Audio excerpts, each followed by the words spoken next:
Asia Siowo! Witajcie! Dziś pokażę Wam, jak zrobić osłonkę na doniczkę. Szczegółową listę wszystkich potrzebnych przedmiotów znajdziecie w opisie tego filmu. Maluję patyczki z jednej strony i czekam, aż wyschną.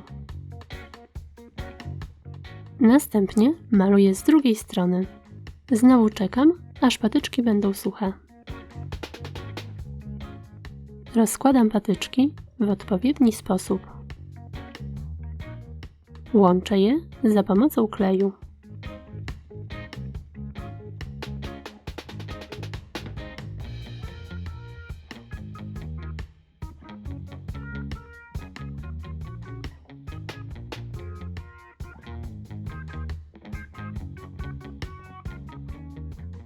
Teraz robię jeszcze 3 takie same ścianki.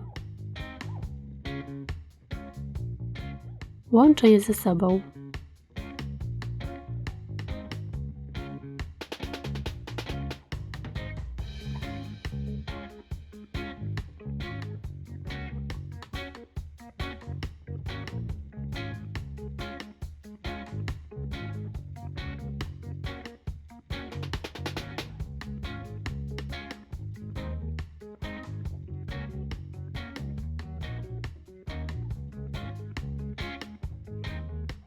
Na jednej ze ścianek przyklejam kwiaty.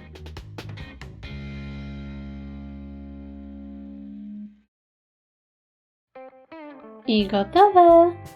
Taka osłonka będzie oryginalną ozdobą doniczki bądź samodzielną dekoracją. Patyczki możecie oczywiście pomalować na inny kolor, a samą osłonkę zrobić mniejszą lub większą. Gorąco zachęcam do subskrypcji mojego kanału. Pozdrawiam! Pa, pa!